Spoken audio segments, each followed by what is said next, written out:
पैठण येथील संत एकनाथ सचिन घायाळ शुगरच्या लिलावाला उच्च न्यायालयाची स्थगिती देण्यात आली असून कोर्टाच्या परवानगीशिवाय साखर, मोलासेस आणि इतर मालमत्तेचा लिलाव अंतिम करता येणार नाही असे निर्देश यावेळी देण्यात आले।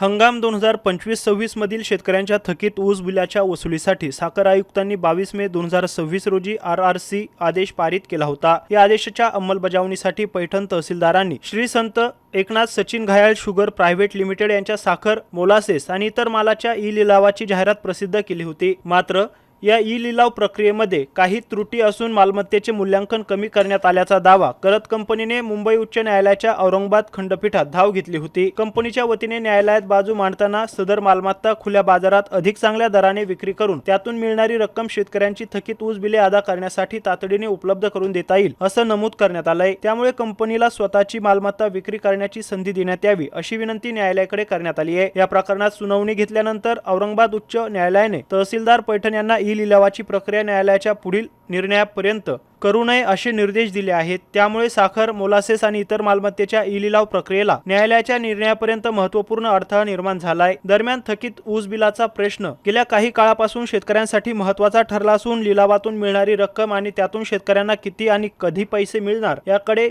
शेतकरी वर्गाचे लक्ष लागले आहे। गौतम बनकर, MC न्यूज पैठण, छत्रपती संभाजीनगर।